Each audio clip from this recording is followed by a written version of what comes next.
Bristol era um lugar de piratas, homens vistos como mercenários, rebeldes livres de qualquer tutela. Mas há alguns anos a cidade escreveu seu nome na história por outras insubordinações. Seus músicos são tão independentes que não querem ser classificados, apenas ouvidos. No centro de Bristol, uma loja reflete esse gosto por liberdade. Hoje, você vai conhecer a Rise.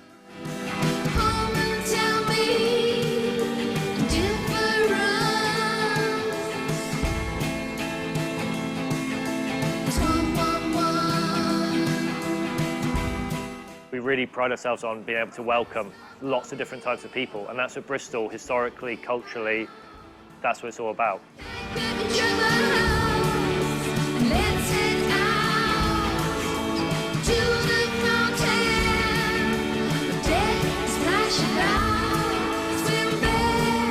In the late 70s and early 80s, when you had a lot of Jamaican families moving to Bristol, and that kind of cross culture of Jamaican culture and Bristolian people created some really interesting music.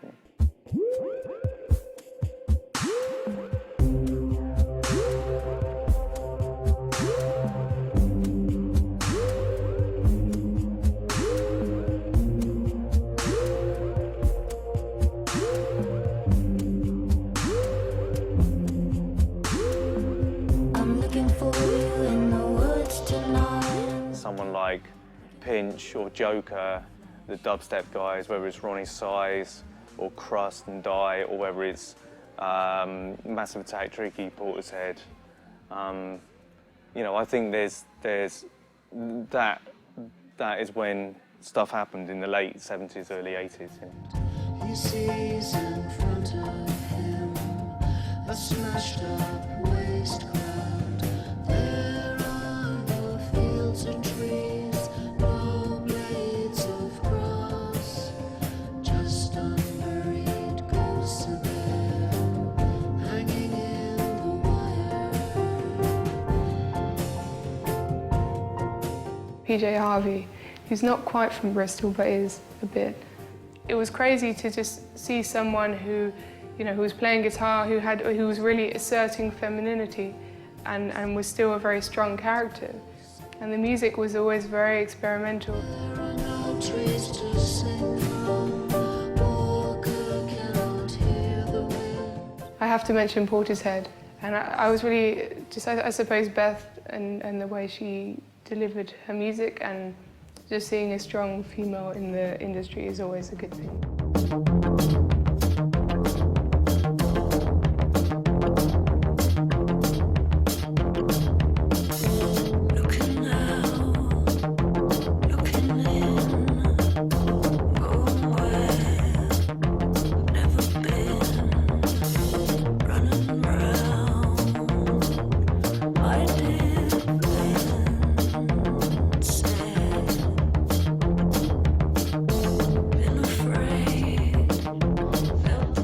London money invests in Manchester bands, and very rarely happens in Bristol. There's no infrastructure of a music industry here. There's still studios, but they're only tiny. I mean, I was lucky enough to work in the Coach House studios, and that's where, you know, Massive Attack recorded their stuff, Smith and Mike recorded some of their stuff, and you saw a lot of good bands come through.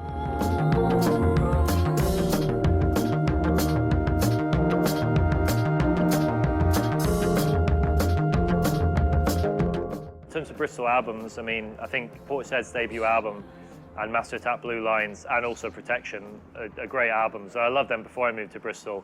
They're just really seminal albums that got great production sound and got great songs on them.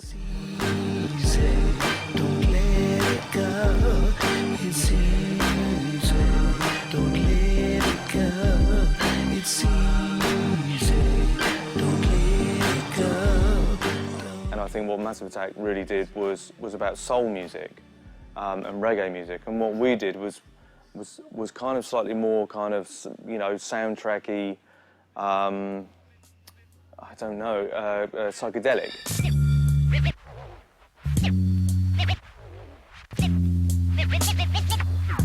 Like that.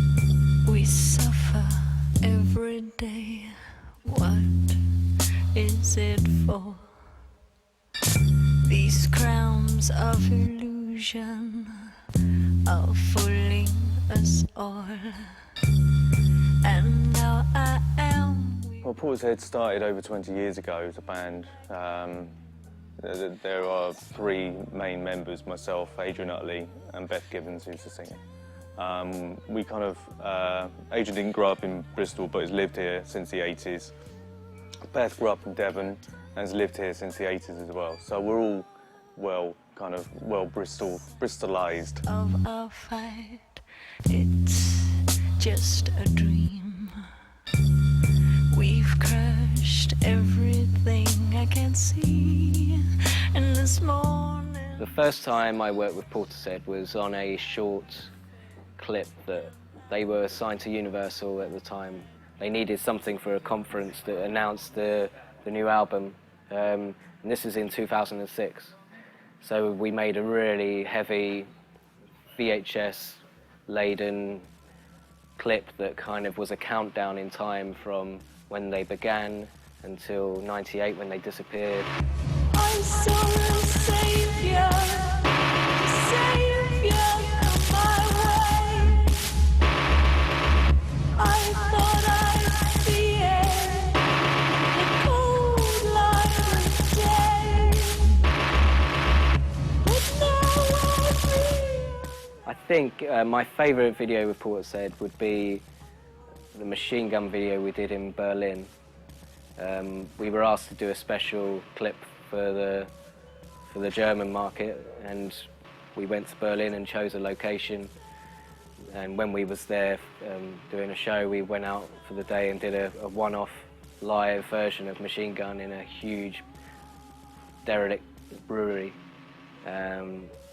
The echo was like 40 seconds. It was, you know, it's just heavy, really heavy video, and people still respond to that now.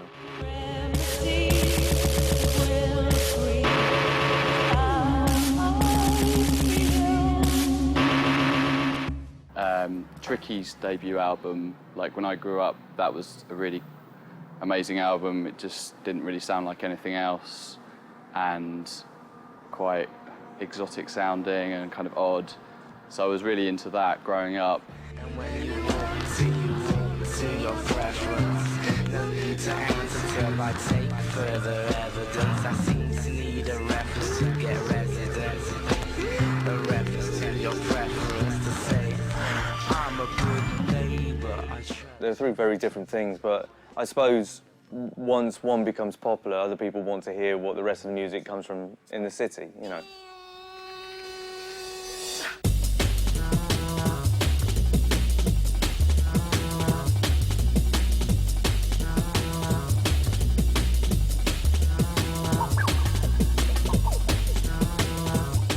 Someone like Ronnie Size, I mean, I saw Ronnie the other day because we play football together, and he's very much completely about technology and about kind of Pro Tool stems and everything else, which is great because that really suits his music. It's cold out, and when you think you're so ready, heart sold out, and when you think that they get it, stop in your track, see your soul still running from the fame you burn, like there's a hurricane coming. I got the power, gonna keep my soul in it. In the 2000s, you had dubstep became a really big thing, and Bristol was at the centre of creating that sound. I'm deep in it, ready to strike again. Cause I keep running, cause I keep running. I think dubsteps are an evolution of dub, which is Jamaican music, and Bristol has a large Jamaican population. So I think there's a natural sort of synergy there. I can't believe I just used that word. Yeah, a natural connection historically, and so I think it's a kind of evolution of the sound which Massive Attack and maybe were making, because that was loosely dub-based music, you know, and they used Horace Andy.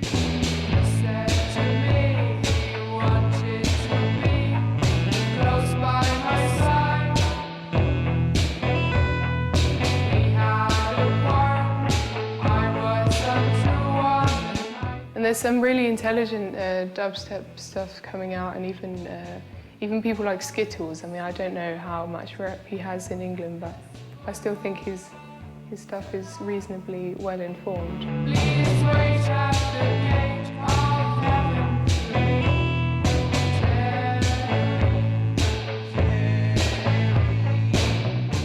you got that going on, but also I think quite interesting Bristol at the moment, you got some interesting rock, loosely called rock or noise music coming out. Straight to the heart, to the side of the heart, especially inside college.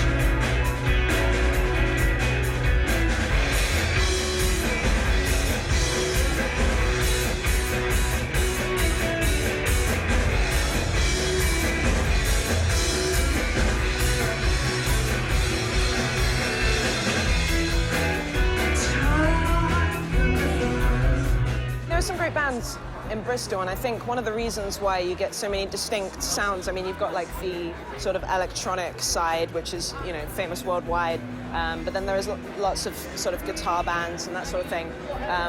It's because you've got a lot of different areas in Bristol that are really distinct. You've got, you know, Stokes Croft, which is so different from Clifton. You've got Bedminster, which is so different from Redland.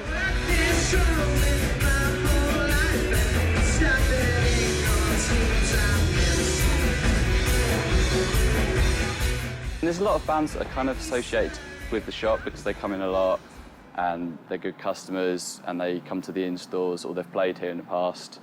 And so like the Naturals are great, they've played here a few times. Empty Pools.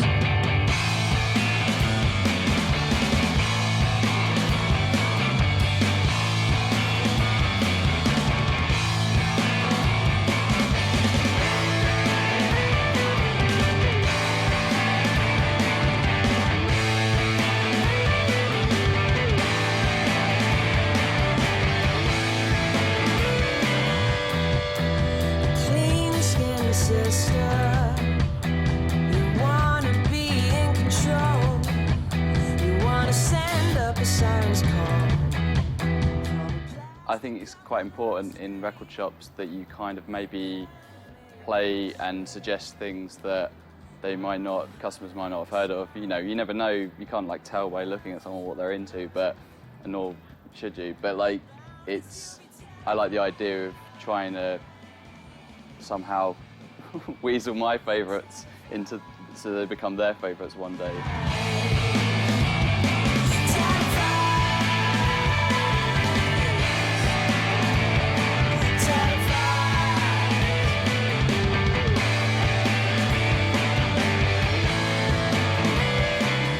On a Monday morning when the new releases come out, I think we're all having a bit of a debate about what's going to kind of sell the quickest. And everyone's always got their favourite record that's come out that week. So yeah, it's a real pleasure to talk and kind of greet people with the new music. Faces in its all shapes. Water cannon actually. Hi, I'm Ali, and this wall is the equivalent of Twitter or Facebook or any big listings guide on the internet, but for real. People put real stuff up there and we love it, but it's cut and thrust on this wall. It's dog eat dog.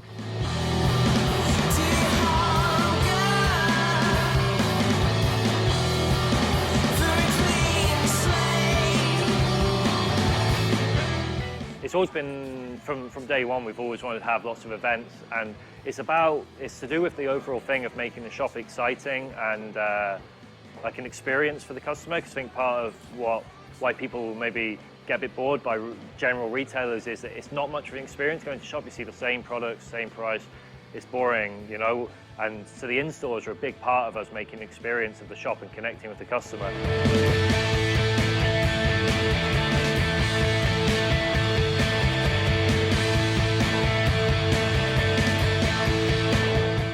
It helps build the brand and the reputation of the store because you become associated with such great acts, you know?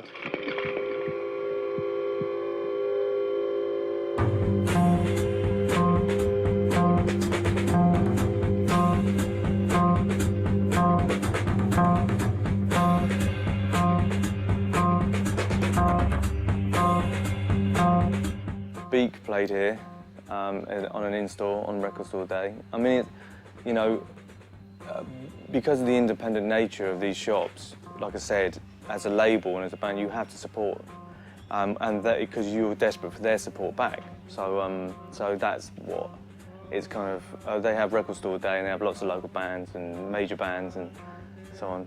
But yeah, they do in-stores here and stuff. It's really good.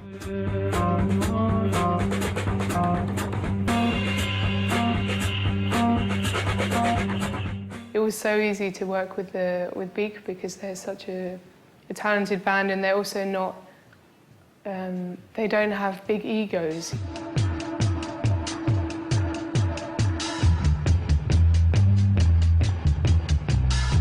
So then we recorded some tracks, and then I think it was after the third session or something, I saw a Brit Award in the corner and I thought it was a fake one, you know, because it's the one with the finger or whatever. I looked at it, it said Portishead on it, I thought, huh. And then Jeff gave me the Beak CD and said, oh, in case you want to hear what we usually do. And so I went home, listened, and I checked them out on the internet, and it said that it was the Portishead guy. I didn't know. There was a lot of cover versions of kind of 50s and 60s music, and Beak would do a kind of cover of it, and then she would sing it in the room whilst we played it, and we would record it.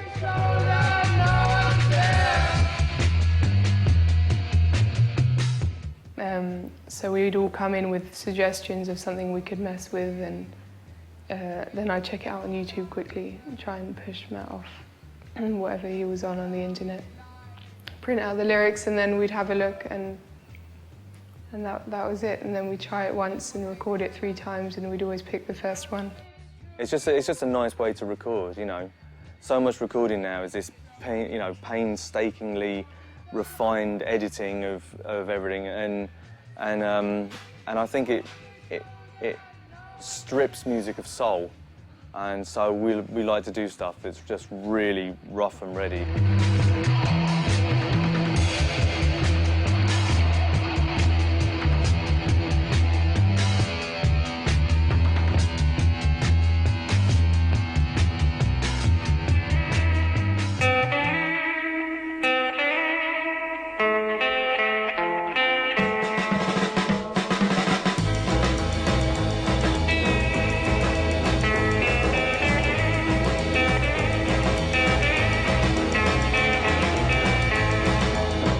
CDs are really tough.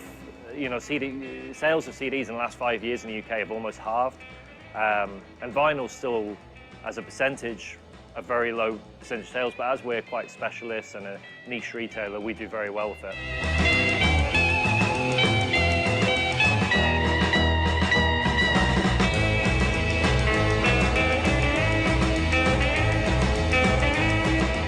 A few years ago, I started collecting records because I mean, I don't have a car, I don't really have a stereo system, so CDs kind of seemed pointless for me to own because I can just, you can listen on Spotify or you can listen on SoundCloud.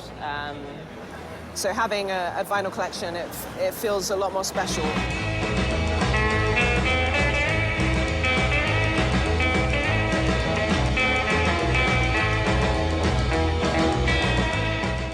I think the upsurge in vinyl sales recently is to do with how people want to enjoy their spare time. So I think a lot of people now consume their music digitally, and they stream stuff or download stuff, and it's not so much of an experience even compared to buying a CD.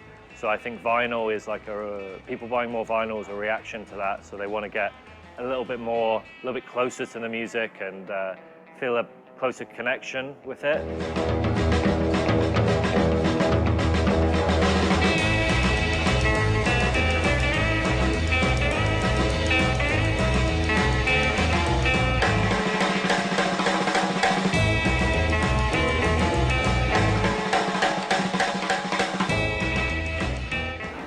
Appeals to the sort of nerdy, chess-playing geek in me to be able to collect something.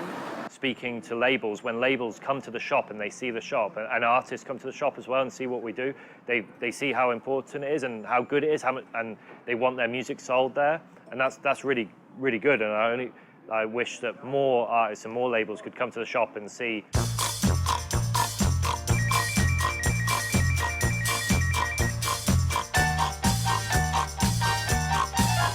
When the moon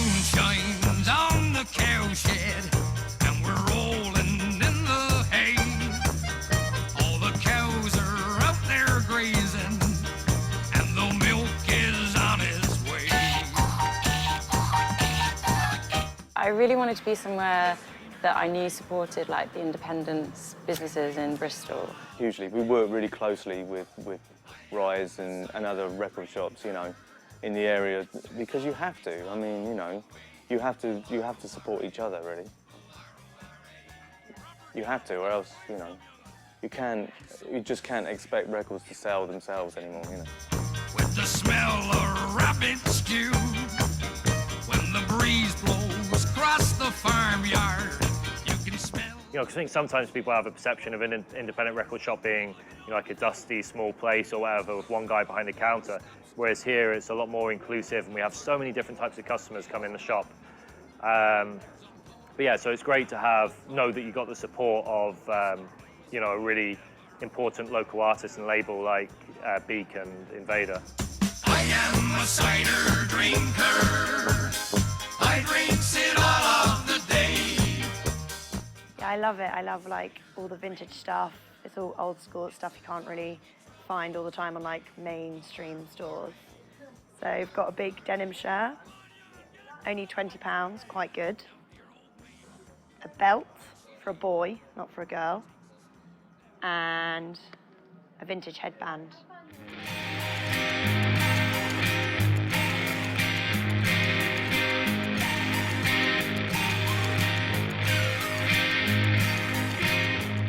And now people can spend like hours in the shop having something to eat, listening to some records, trying on clothes, whatever, and that's really good to see people enjoying the experience in the shop.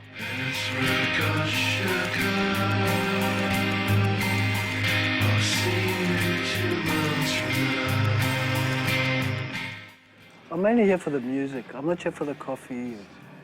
Yeah, they usually come, occasionally I find things that I don't think I thought I'd never find in a shop. I'd have to look on the internet. I enjoy like kind of trying to sort of turn people on to certain things, especially if it's something I'm really into, but I think other people should hear. You know, that's always really nice when you're playing something in the shop and then someone comes up and says, "What's this? Like, can I get it?" A lot of the time they play things, and I think the best thing about a shop is if they play things that you don't know and you are pleasantly surprised. It's good advertising.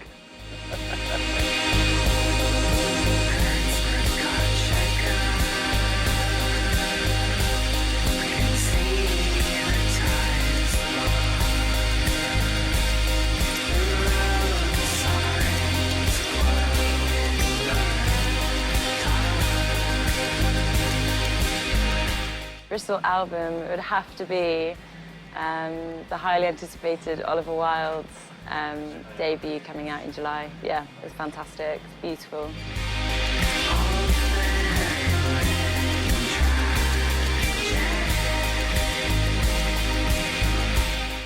The one I'm really excited about now is Ollie's album, Oliver Wilde, who works here, because I think it's an amazing album, and I feel like everyone's getting behind him, not just in the shop, but like he's sort of built up some kind of good energy around him, and I think it's going to do really well, and he deserves to do well because he's really, really talented, and also he has a brilliant approach to making music and making art and whatever he does.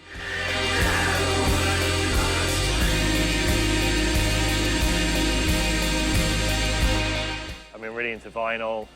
So like we got Sufjan Stevens' Illinois in on import vinyl. That's one of my favorite albums ever. So, you know, I had to make sure we get plenty of that because we always have to have that album on display because I think it's like a really iconic album.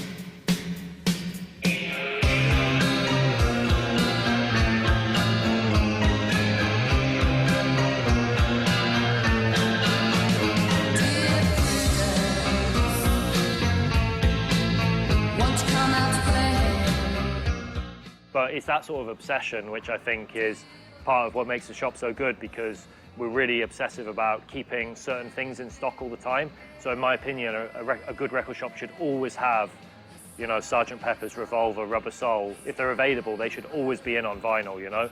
There's no reason why it should never be in. And so we try to keep that going in the shop because that's what makes a great record shop.